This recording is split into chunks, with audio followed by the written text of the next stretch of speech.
من الشاهدين والشاكرين والذاكرين والحامدين والحمد لله رب العالمين.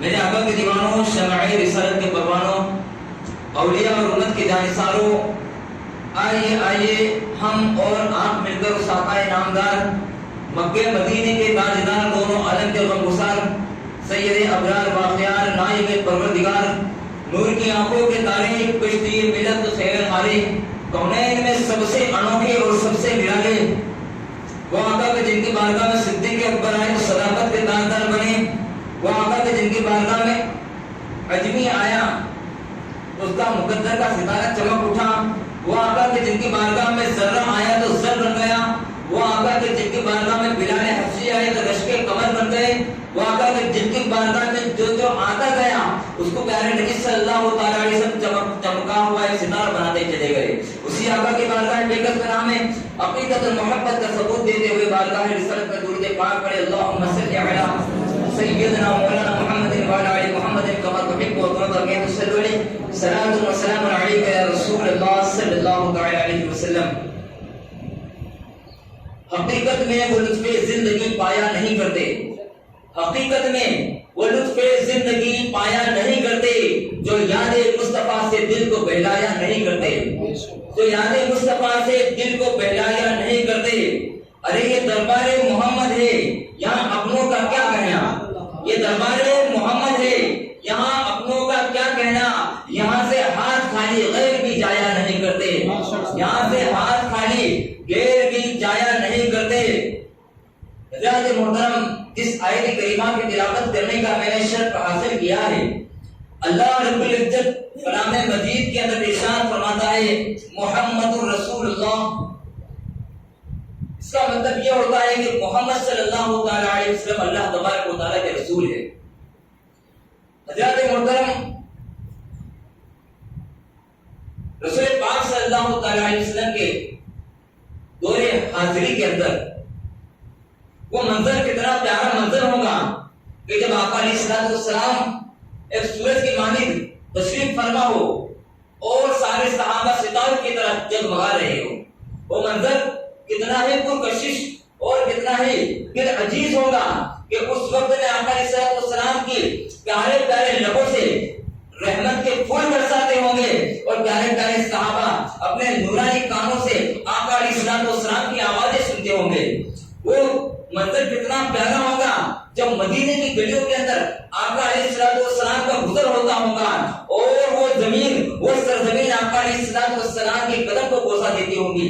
وہ منظر کتنا سہانا ہوگا کہ جس وقت آقا علیہ السلام جب وضو فرماتے ہوں گے اور صحابہ کرام آپ کے وضو کا پانی جھیل کر اپنے آنکھوں اور اپنے سروں پر لگاتے ہوں گے. وہ منظر کتنا ہی پرکشش اور کتنا ہی دل کو سکون دینے والا ہوگا کہ جب آقا علیہ السلام ارشاد فرماتے ہوں گے اور صحابہ کرام آپ کا چہرہ روح زیبا دیکھ کر آپ اللہ تبارک و تعالیٰ کی یاد کرتے ہوں گے.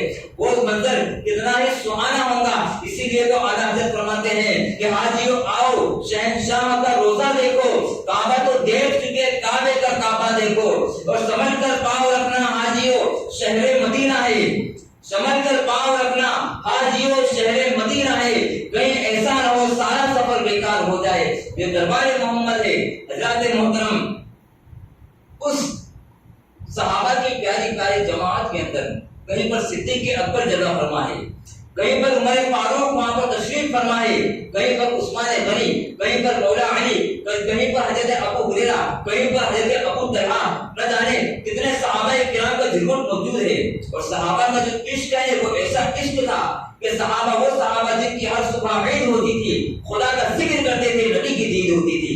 وہ منظر اسی لیے تو جو صحابی کو جو مقام اور مرتبہ ملا ہے وہ کسی عمل سے نہیں بلکہ نبی کی نظر سے ملا ہے. کیونکہ ایک صحابی ایک ادنا سا، یعنی ایک صحابی اگر ساری دنیا مل جائے، سارے اولیاء مل جائے، غوث و خواجہ مل جائے، سارے آدمی اور انسان مل جائے، کبھی ایک صحابی کے مرتبے کو نہیں پہنچ سکتے. تو ان کا مرتبہ کیا ہوگا جو خلفائے راشدین میں ہوں گے. پھر ان کا مرتبہ کیا ہوگا جو چار یار ہوں گے. جہاں پر حضرت ابو بکر صدیق عمر فاروق اور حضرت عثمان غنی اور حضرت مولا علی کا مرتبہ اور مقام کیا ہوگا؟ انہی میں سے ایک صحابی حضرت عثمان غنی رضی اللہ تعالیٰ عنہ ہے۔ کون عثمان غنی؟ جو یار مصطفیٰ ہے۔ کون عثمان غنی؟ کہ جنہوں نے آقا علیہ السلام سے 2 مرتبہ جنت خریدی ہے۔ کون عثمان غنی؟ جو محب اہل بیت ہے۔ کون عثمان غنی؟ کہ حضرت علی کی شادی میں سارا خرچہ، ایسی محبت کا اظہار کیا کہ سارا خرچہ حضرت عثمان غنی نے اٹھایا۔ کون عثمان غنی؟ کہ جن سے فرشتے بھی حیا کرتے ہیں۔ کون عثمان غنی؟ کہ جس کے بارے میں آقا علیہ السلام نے ارشاد فرمایا کہ اگر میری 100 بیٹیاں بھی ہوتی تو میں یقین بات دیگر حضرت عثمان غنی کے نکاح میں دے دیتا۔ کون عثمان غنی؟ کہ جن کے مسلمانوں کے لیے جنہوں نے نہ جانے اپنے مال کو راہ خدا میں خرچہ کر دیا۔ کون عثمان غنی؟ کہ جن کے اوپر 40 دن تک بلوالیوں نے پانی اور کھانا بند کر دیا۔ کون عثمان غنی؟ جن کو نہ جانے کسی تکلیفوں سے اللہ تبارک و تعالیٰ نے آزمائش لی۔ کون عثمان غنی؟ کہ جن کے دروازے کے اوپر پہرا دینے کے لیے حسن اور حسین بیٹھے ہوئے ہو۔ حضرات محترم، عثمان غنی رضی اللہ تعالیٰ عنہ کی ذات یعنی 18 ذی الحجہ کو آپ کی یوم شہادت کا دن ہے۔ یعنی جو 18 ذی الحجہ جو گئی ہے نا، اس کے دن وہ دن حضرت عثمان غنی کو شہید کر دیا گیا تھا۔ اللہ کے پیارے حبیب صلی اللہ تعالیٰ علیہ وسلم اور عثمان غنی کون ہے؟ جو جامع القرآن ہے، حافظ القرآن ہے، ناصر قرآن ہے، جنہوں نے سارا قرآن کو ایک ساتھ میں جمع کر کر ہم مسلمانوں کو عطا فرمایا ہے۔ کون عثمان غنی؟ جنہوں نے ناصر قرآن یعنی قرآن کے ذریعے مدد فرمائی ہے اور جن کو ذوالنورین کا لقب اللہ کے نبی نے عطا فرمایا ہے۔ ذوالنورین کا مطلب جانتے ہو؟ ذوالنورین کسے کہتے ہیں؟ ذوالنورین کہتے ہیں 2 نور والے۔ کسے کہتے ہیں؟ 2 نور والے۔ اور 2 نور والے کا مطلب کیا ہے؟ کیونکہ حضرت آدم علیہ السلام سے لگا کر رسول پاک صلی اللہ علیہ وسلم عثمان غنی تک کوئی ایک ایسا شخص نہیں گزرا کہ جن کی نکاح کے اندر نبی کی 2 بیٹی آئی ہو۔ نبی کی 2 بیٹی آئی ہو۔ حضرت عثمان غنی نے سب سے پہلے حضرت رقیہ سے نکاح فرمایا، اس کے بعد میں حضرت ام کلثوم سے نکاح فرمایا۔ اسی لیے اور نبی کی جو اولاد ہوتی ہے وہ نور ہوتی ہے، جس کو حضرت ارشاد فرماتے ہیں کہ تیری نسل پاک میں ہے بچہ بچہ نور کا، تیری نسل پاک میں ہے بچہ بچہ نور کا، تو ہے عین نور، تیرا سب گھرانہ نور کا۔ تو آقا علیہ السلام کی 2 بیٹیاں حضرت عثمان غنی کے نکاح میں آئی ہے۔ اللہ کے نبی صلی اللہ علیہ وسلم ارشاد فرماتے ہیں کہ اگر جو حدیث پاک میں بیان کر چکا ہوں کہ اگر میری 100 بیٹیاں ہوتی، کتنی 100 بیٹیاں ہوتی، تو میں ایک کے بعد دیگر ایک کے بعد دوسری 100 بیٹیوں کو حضرت عثمان غنی کے نکاح میں عطا کر دیتا۔ حضرت عثمان غنی رضی اللہ تعالیٰ عنہ کے بارے میں حضرت عائشہ سے ام المؤمنین حضرت عائشہ صدیقہ رضی اللہ تعالیٰ عنہ فرماتی ہیں کہ آقا علیہ السلام اپنے حجرے کے اندر تشریف فرما تھے اور آپ کی جو تہبند مبارک تھی وہ پٹلی کے اوپر تھی، ہلکی اوپر تھی، پٹلی نظر آ رہی تھی۔ آپ نے پٹلی جانتے ہو نا، اس کو پٹلی کہتے ہیں، وہ نظر آ رہی تھی۔ حضرت سیدنا ابو بکر صدیق تشریف لاتے ہیں تو آقا علیہ السلام جو حالت میں بیٹھے تھے وہ حالت میں بیٹھے رہے۔ حضرت ابو بکر صدیق آئے اور بیٹھ گئے۔ اس کے بعد میں کچھ دیر کے بعد میں حضرت عمر فاروق تشریف لاتے ہیں اور حضرت عمر فاروق رضی اللہ تعالیٰ عنہ تشریف لاتے ہیں۔ آقا علیہ السلام اسی حالت میں بیٹھے رہے اور اسی طریقے سے گفتگو فرماتے ہیں۔ لیکن کسی نے کہا کہ حضرت عثمان غنی رضی اللہ تعالیٰ عنہ آپ کے حجرے میں تشریف لا رہے۔ آقا علیہ السلام کھڑے ہو گئے، اپنے تہبند کو صحیح کیا اور تہبند صحیح کرنے کے بعد میں آپ اچھی طریقے سے بیٹھ گئے۔ جب محفل برخاست ہو گئی، محفل جب پوری ہو گئی تو حضرت ام المؤمنین حضرت عائشہ صدیقہ رضی اللہ تعالیٰ عنہا نے ارشاد فرمایا یا رسول اللہ صلی اللہ تعالیٰ علیہ وسلم، میں نے دیکھا کہ میرے بابا حضور حضرت ابو بکر صدیق رضی اللہ تعالیٰ عنہ آئے تو آپ جیسے بیٹھے تھے ویسے ہی بیٹھے رہے، عمر فاروق آئے آپ جیسے بیٹھے تھے ویسے ہی بیٹھے رہے، لیکن جیسے ہی حضرت عثمان غنی کی تشریف آوری ہوئی آپ کھڑے ہو گئے، اپنے تہبند کو صحیح کیا اور پھر آپ آرام سے بیٹھ گئے۔ آخر وجہ کیا ہے؟ تو اللہ کے نبی نے ارشاد فرمایا کہ عثمان وہ ہے کہ جن سے اللہ تبارک و تعالیٰ کے پیارے فرشتے بھی حیا کرتے ہیں۔ یعنی آپ بتاتے ہیں کہ حضرت عثمان غنی جانتے ہو اتنے بڑے حیا کے فکر تھے کہ آپ جب نہاتے تھے باتھ روم کے اندر تو بیماری کی حالت میں بھی آپ نے کبھی کپڑا اتار کے نہیں نہایا، یہ آپ کی حیا تھی۔ حضرت محترم تو حضرت عثمان غنی سے فرشتے بھی حیا کرتے تھے، فرشتے بھی حیا کرتے تھے اور آقا علیہ السلام نے ارشاد فرمایا کہ بدبخت ہے وہ شخص کہ جو حضرت عثمان غنی سے حیا نہ کرے. حضرت محترم عثمان غنی رضی اللہ تعالیٰ عنہ کا دور خلافت، حضرت عثمان غنی جانتے ہو کون ہیں؟ حضرت عبد المطلب کی جو لڑکی ہے اور حضرت عبداللہ یعنی اللہ کے نبی صلی اللہ تعالیٰ علیہ وسلم کے جو والد ہیں نا، وہ اور ان کی نانی ایک ساتھ میں جڑوا پیدا ہوئے تھے. تو رشتے کے اعتبار سے قریبی ہونے کے اعتبار سے حضرت عثمان غنی اللہ کے نبی صلی اللہ تعالیٰ علیہ وسلم کے بھانجے ہوئے. کیا ہوئے؟ ایک قرابت تو یہ ہوئی اور ایک قرابت یہ بھی ہے کہ آقا علیہ الصلوۃ والسلام قبیلہ قریش میں پیدا ہوئے اور حضرت عثمان غنی کے قبیلہ قریش میں پیدا ہوئے. سب سے پہلے ایمان لانے والے جو تھے، سب سے پہلے بڑوں کے اندر ایمان لایا، کس نے لایا؟ بولو حضرت ابو بکر صدیق رضی اللہ تعالیٰ عنہ. صحابہ کا نام ہے سبحان اللہ کہیں دینا چاہیے کیونکہ کس کو کہتا ہے. سب سے پہلے ایمان لانے والے کون تھے؟ حضرت ابو بکر صدیق بڑوں کے اندر. عورتوں میں سب سے پہلے ایمان لانے والے کون تھی؟ حضرت خدیجہ الکبریٰ رضی اللہ تعالیٰ عنہا. کون تھی؟ حضرت خدیجہ الکبریٰ. کتنے ہوئے؟ 3. اور چوتھے پر غلاموں کے اندر کوئی ایمان لانے والے حضرت زید بن حارثہ رضی اللہ تعالیٰ عنہ، وہ ایمان لائے تھے. اور چوتھے پر حضرت بچوں کے اندر سب سے پہلے ایمان لانے والے مولا کائنات حضرت مولا علی کرم اللہ وجل کریم. اور 5ویں پر کسی نے ایمان لایا تھا وہ حضرت سیدنا عثمان غنی رضی اللہ تعالیٰ عنہ. اور آپ نے ایمان کیسے لایا تھا جانتے ہو؟ حضرت ابو بکر صدیق اور حضرت عثمان غنی یہ امیر تھے اور یہ ایک ساتھ میں تجارت کرتے ہیں پارٹنرشپ جس کو بولتے ہیں پارٹنرشپ کے اندر.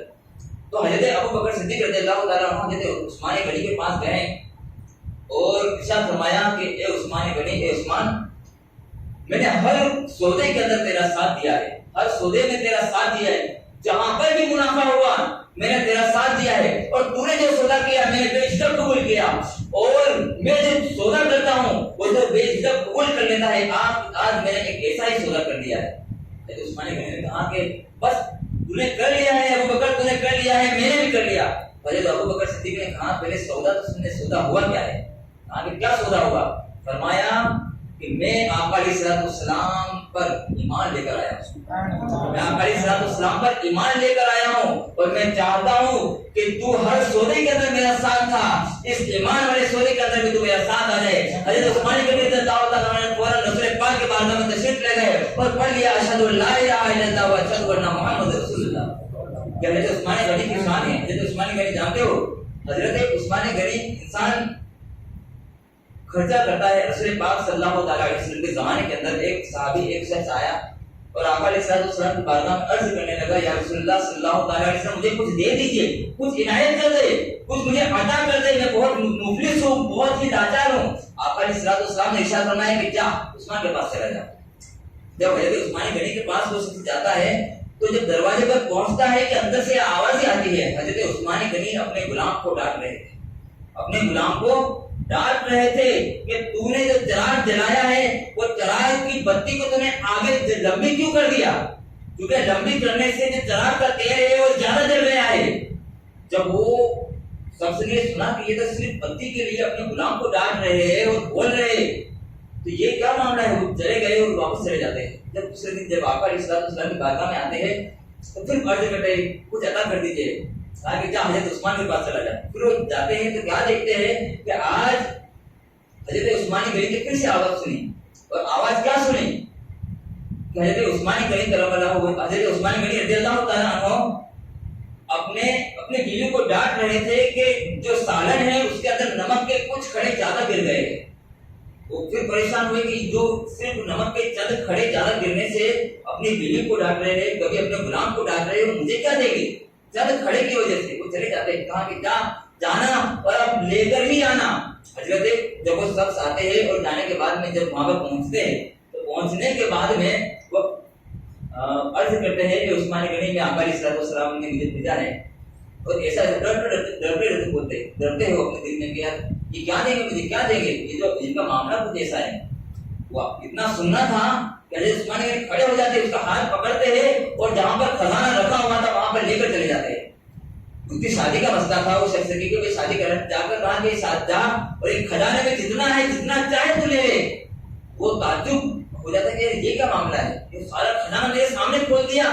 اور اپنی بیوی اور بچوں کو، اپنے غلام کو ذرا ذرا چیز کے لیے ڈانٹ رہے تھے. جب گئے اور جاتے رہتے انہوں نے سامان لیا اور پیسہ لے لیا، اور لینے کے بعد جب نکلنے لگے تو عرض کرنے لگے وہ شخص کہ میں نے دیکھا، میں 2 مرتبہ آیا، میں نے یہ دیکھا کہ آپ کی بیوی نے سالن کے اندر نمک کے کچھ کھڑے زیادہ ڈال دیے، اور چراغ آپ کے غلام نے اس کی بتی آگے کر دی، آپ اس کو ڈانٹ رہے، کہاں کہ وہ چراغ کا حساب میں دینے والا ہوں، وہ چراغ کا حساب میں دوں گا، نمک کے اندر سالن کے اندر نمک زیادہ گر جائے گا، اس کا حساب مجھے دینا ہوگا، اور جو یہ میرا مال ہے یہ کسی اور کے نہیں، کسی اور کے لیے نہیں، یہ امت محمدیہ کے لیے میں نے جمع کیا ہے۔ یہ سخاوت اسی طریقے کا واقعہ حضرت ابو بکر صدیق کے زمانے میں بھی تھا، اور اتنا پیارا واقعہ ہے حضرت سخاوت دیکھی حضرت عثمان غنی کی۔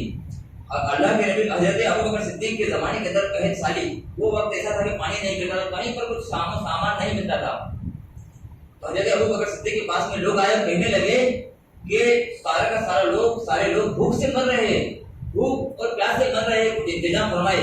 حضرت ابو بکر صدیق نے کہا پر انشاءاللہ انتظام ہو جائے گا۔ اور ادھر حضرت عثمان غنی کے 1000 اونٹ، کتنے 1000 اونٹ آ رہے تھے باہر سے گنجا بھر کر، یعنی سارا ساز و سامان بھر کر آ رہے تھے، اور وہ وقت ایسا تھا جب تاجر ہوتے ہیں تجارت کرنے والے مال خریدتے ہیں اور ایسے وقت کے اندر مال کو ڈبل کر کے بیچتے ہیں، اور تاجر لوگ آئے، بیپاری لوگ آئے اور حضرت عثمان غنی کے پاس آ کر کہنے لگے کہ مال ہم کو دے دے، ہم آپ کو دوگنی قیمت دیں گے۔ حضرت عثمان غنی نے کہا کہ نہیں، مجھے اس سے زیادہ چاہیے۔ تو ایک شخص اور کھڑا ہوا اور بیپاری کھڑے ہوئے کہنے لگے کہ 3 گنا دیں گے، کہا کہ اور زیادہ چاہیے۔ تو کسی نے کہا کہ 4 گنا دیں گے، کہا کہ اور زیادہ چاہیے۔ تو کہا ایک شخص اور سارے مل کر سب بیپاری مل کر کہنے لگے کہ ہم اس مال کے تمہیں 5 گنا عطا کریں گے، وہ مال ہمیں عطا کر دے۔ حضرت عثمان غنی فرماتے ہیں کہ نہیں، یہ مال تمہیں عطا نہیں کروں گا، یہ مال تمہیں عطا نہیں کروں گا، مجھے تو 10 گنا چاہیے، مجھے تو 70 گنا چاہیے، مجھے تو 700 گنا چاہیے۔ سارے لوگ تعجب میں کہہ رہے ہیں ہم لوگ بیپاری ہیں، وہ کہنے لگتے ہیں ہم لوگ بیپاری، ہم لوگ جانتے ہیں کہ کس کا کتنا منافع ہونے والا ہے، اتنا ہم بھی دیکھتے ہیں کہ اتنا منافع تمہیں کون دیتا ہے۔ تو سارے بیپاری چلے جاتے ہیں۔ جب صبح کا جب وقت ہوتا ہے، بھوک مری کا زمانہ تھا، اچانک مدینے کی گلیوں میں کیا دیکھتے ہیں وہ بیپاری لوگ، سارے لوگ اپنے ہاتھ کے اندر بڑے بڑے کٹورے، بڑے بڑے سامان لے کر اور بھرنے کے سامان لے کر حضرت عثمان غنی کے گھر کی طرف دوڑ رہے ہیں، حضرت عثمان غنی کے گھر کی طرف دوڑ رہے ہیں۔ جب انہوں نے دیکھا کہ جا کہاں رہے، تو بیپاری جب پہنچے تو کیا دیکھتے ہیں حضرت عثمان غنی نے اپنے سارے خزانے کھول دیے ہیں اور اعلان کر دیا ہے کہ جس کو جتنی ضرورت ہے لے کر چلے جائے۔ یہ اللہ کے نبی صلی اللہ علیہ وسلم کی پیاری امت کبھی بھوکی نہیں رہنی چاہیے، یہ آپ کی سخاوت ہے۔ تم جانتے ہو حضرت ابو بکر صدیق رضی اللہ تعالیٰ عنہ کے وہی وقت میں تاجر آ گیا، اور تاجر آ کر کہنے لگا کہ میں تجارت کرتا ہوں لیکن حالات کچھ ایسے ہو گئے کہ میں کسی کے کچھ مدد نہیں کر سکتا، میرے پاس کچھ نہیں کہ جاؤ حضرت عثمان غنی کے پاس جاؤ۔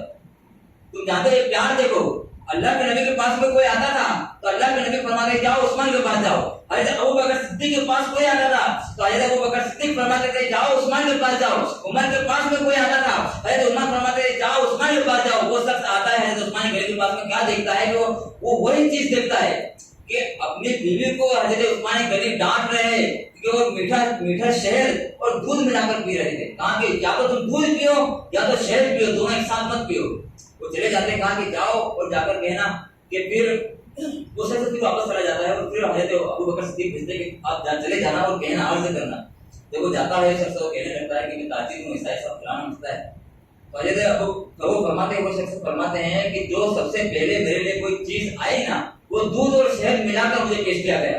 مجھے بڑا تعجب ہوا کہ یہ کیا معاملہ ہے، گھر میں تو ڈانٹ رہے تھے کہ دودھ اور شہد ایک ساتھ میں ملا کر مت پیو کیونکہ شہد بھی میٹھا ہے اور دودھ بھی میٹھا ہے، تم دونوں کو ملائیں گے تو یہ زیادتی ہو جائے گی، اور جب مجھے دیا گیا تو دودھ بھی دیا گیا اور شہد بھی دیا گیا، آخر وجہ کیا ہے؟ تو حضرت عثمان غنی مسکرائے اور فرمایا کہ جو میری دولت ہے نا، جو میری دولت ہے وہ امت محمدیہ کے لیے ہے، راہ خدا میں خرچ کرنے کے لیے ہے۔ تو آیا ہے، ایک تو تم مہمان بھی ہے اور تجھے وہ حضرت ابو بکر صدیق نے بھیجا ہے، خزانے میں لے کر گئے، اس کو پیسہ دیا اور جا کے کہا کہ وہ اونٹ رکھے ہوئے اس پر سامان بھرا ہوا ہے، اس اونٹ کی تھیلی اس اونٹ کے اندر میں نے 4000 دینار بھی رکھ دیے، چلا لے کر چلا جا۔ وہ کہنے لگتا ہے کہ اونٹ کا کیا کروں؟ کہا کہ اونٹ بھی تیرے، کیونکہ یہ جو مال ہے جانتے ہو سب خرچہ کرتے تھے۔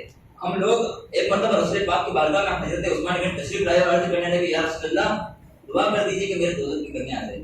ایسی کوئی دعا کرواتا ہے؟ بولو بھائی، کوئی ایسا بولے گا کہ یا رسول اللہ میری دولت میں کمی آ جائے؟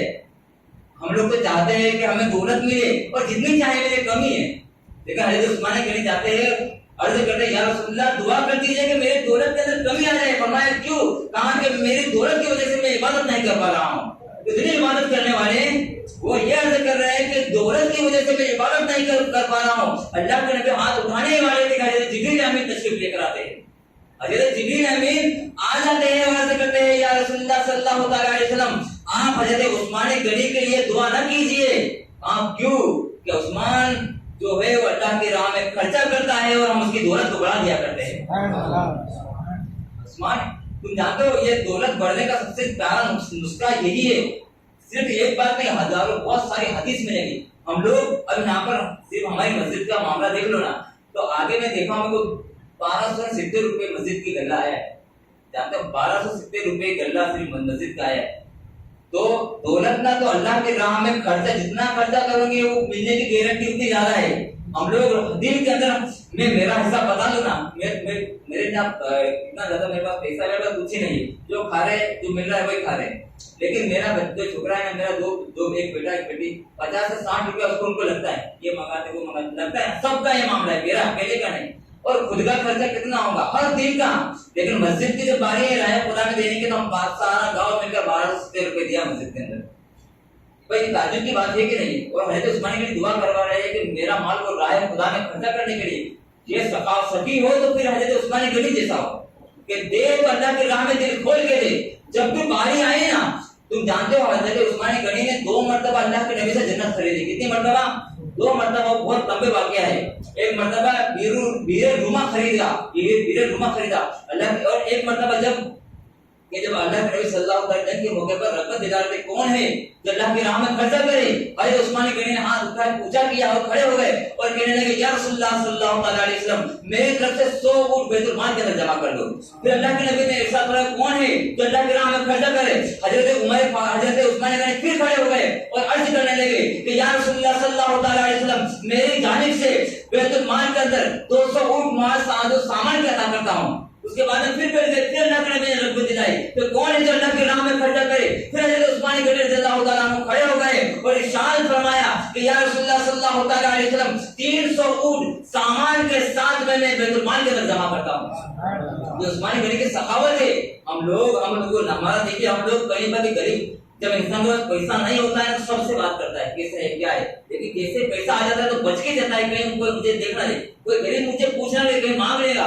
ارے حضرت عثمانی غنی کو دیکھیے انہوں نے مال ہی اس لیے جمع کیا تھا کہ امت محمد جا کے خرچہ کرے. اور ان کی جانتے ہو ان کو یقین تھا کہ ہم ایک اللہ کی راہ میں 1 روپیہ دیں گے اللہ تبارک و تعالیٰ ہمیں 700 گنا ادا کرے گا. ہم لوگ صرف جانتے ہیں یقین نہیں. ہم لوگوں کو خدا پر بھروسہ نہیں ہے. بھروسہ جانتے ہو بول دینا زبان سے اقرار کرنا کہ خدا پر بھروسہ ہے.